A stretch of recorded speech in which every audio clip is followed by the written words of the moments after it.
Hello hello hello, welcome back to the channel. तो आज हम बहुत ही मस्त टॉपिक के साथ में हैं। मस्त क्या कॉम्प्लेक्स टॉपिक है जो होने वाला है प्रिविलेज के बारे में। तो प्रिविलेज होता क्या है, चलो जानते हैं। सो बेसिकली प्रिविलेज होता है कि किसी पर्सन को एक एक्स्ट्रा एक्सेस एडवांटेज या फिर अपॉर्चुनिटी मिलती है जो कि बाकी लोगों को नहीं मिल पाती है। प्रिविलेज कितने तरह का होता है ये बताएंगे अभिषेक जी। तो प्रिविलेज जो होता है वो मेनली 5 तरीके से डिफाइन होता है।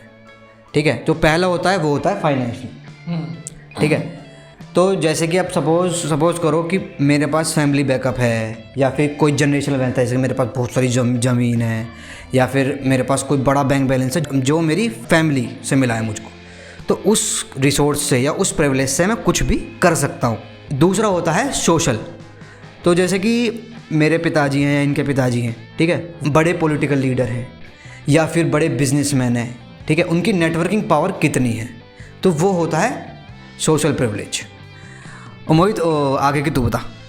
सो तीसरा प्रिविलेज होता है कल्चरल में बेसिकली होता है कि सोसाइटल एक्सपेक्टेशंस जो होती हैं कुछ, उसके अकॉर्डिंग आपका जो फैमिली बैकग्राउंड है या आपका जो भी पर्सनैलिटी है वो एकदम फिट होती है। और उसके बाद चौथा होता है जियोग्राफिकल, यानी कि आप कहीं किसी बड़े शहर में पैदा हुए हैं या किसी ऐसी जगह पर पैदा हुए हैं, ऐसी कंट्री में पैदा हुए हैं जहाँ पर बेटर एजुकेशन है, बेटर रिसोर्सेज हैं। जैसे कि मैं एक बात कहूँगा कि इलोन मस्क अगर इंडिया में पैदा हुआ होता तो वो कभी इतना सक्सेसफुल ना हुआ होता। तो इसका ये एक बेस्ट एग्जांपल है जियोग्राफिकल प्रिविलेज का। सो लास्ट होता है जेंडर बेस्ड प्रिविलेज जो होता है, जो कि ऐसा होता है कि कहीं कहीं पे सिर्फ मेंस को एक्सेस दिया जाता है चीज़ों का या फिर कहीं कहीं पे वुमेन्स को एक्सेस दिया जाता है चीज़ों का। जैसे कुछ क्या, जैसे कहाँ पर बेसिकली एग्जांपल के हम ले सकते हैं, जैसे अरब कंट्रीज़ है वहाँ पर वुमेन्स के ऊपर काफ़ी रिस्ट्रिक्शंस होती हैं कंपेयर टू इंडिया। वैसे तो हर जगह ही होती हैं बट जो अरब इंडिया में भी हैं वैसे। हाँ, इंडिया में भी है। और वैसे देखा जाए तो अरब कंट्रीज़ के मुकाबले जो भारत की जो महिलाएं हैं उनको एक तरह से थोड़ा सा प्रिविलेज मिला हुआ है इन सब चीज़ों में। कैसे? उनको उनके ऊपर रिस्ट्रिक्शंस कम होती हैं, थोड़ा सा ओपन माइंडेड सोसाइटी है। अब हम बात करते हैं कि प्रिविलेज जो होता है वो आपकी सक्सेस को कैसे शेप करता है। जो प्रिविलेज है वो हमें एक्स्ट्रा टाइम प्रोवाइड कर देता है, जैसे कि फेल होने की बार आज़ादी, मतलब Too many chances to fail। हाँ, जैसे कि मैं एक बात कहता हूँ मोहित हमेशा, हाँ ठीक है, वो ये बात है कि आज के ज़माने का जो वो है ना वॉरियर्स, वो ट्रू वॉरियर्स यही हैं कि जो प्रिविलेज जो बच्चे हैं उनसे कॉम्पीट कर रहे हैं नॉन प्रिविलेज होते हुए भी। अगर आपके पास कोई जनरेशनल वेल्थ है, फैमिली बैकअप है, अगर आप इन्वेस्ट करोगे वो डूब भी गया तो एक आपका है कि हाँ, अगर जिस बच्चे के पास वो फैमिली बैकअप या वेल्थ नहीं है उसको वो भी दिमाग लगाना है कि भाई कि वो बैकअप कैसे बनेगा, ठीक है, या वो फेल हो गया, उसके पास एक ही शॉट है, उसके जो तरकश है उसमें बस एक ही तीर है। तो जो ऐसा मानो कि एक तरकश है, ठीक है, किसी के पास तो बहुत सारे तीर हैं और किसी के पास सिर्फ 2, तो इसको ऐसे मानो आप।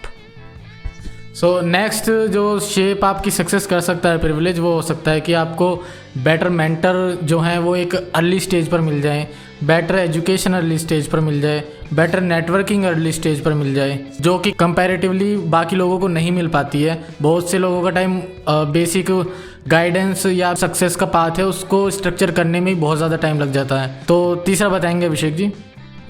इसी में ही मैं थोड़ा एक्सटेंड करूँगा, जो भी हम अभी करियर पाथ चूज़ किया हुआ है, ऐसा कोई भी ऐसा सर्टेन नहीं है या फिर किसी ने हमारे जो ग्रुप है या फैमिली है उनमें किसी ने किया हो।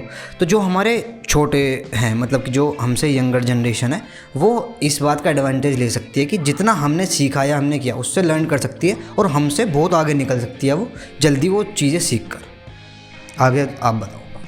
तो उनको बेसिकली बेसिक्स जो होते हैं वो उनके क्लियर रहेंगे, उनको उस चीज़ के लिए स्ट्रगल नहीं करना पड़ेगा। प्रिविलेज का इस मतलब ये नहीं है कि आपको ये गारंटी दे देगा कि आप ज़िंदगी में सफल हो ही जाओगे। इस पर थोड़ी सी और रोशनी डालेगा अभिषेक। तो प्रिविलेज गारंटी नहीं देता, ठीक है, आपको एक एज दे देता। जैसे कि अब एक आप पॉलिटिशियन का बेटा ले लो, आए दिन आप न्यूज़ में देखते रहते, कोई पॉलिटिशियन का बेटा है, किसी ने किसी का थप्पड़ मार दिया, पॉलिटिशियन के बेटे ने किसी को गोली मार दी, वो फरार हो गया, उसके पास कितनी प्रिविलेज है, पर वो सक्सेस है क्या लाइफ में अपनी। तो एक ये चीज़ है कि गारंटी नहीं करती प्रिविलेज, हाँ आपको एज दे देती है, पर उस एज का आपको किस तरीके से यूज़ करना है वो आपकी सराउंडिंग्स, जो हम आगे बात करेंगे, सराउंडिंग कैसे शेप करती हैं आपको एक प्रिविलेज के एडवांटेज उठाने।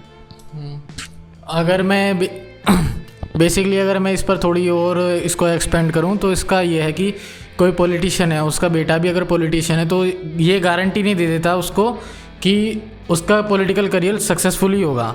सेम अगर किसी का फादर बिजनेसमैन है या किसी की बिजनेस फैमिली है, उनका भी उसको ये गारंटी नहीं देता कि आने वाले फ्यूचर में वो भी अपने करियर में सक्सेसफुल रहेगा। हो सकता है वो डूब जाए उसकी कंपनी या उसका करियर अच्छा ना चले।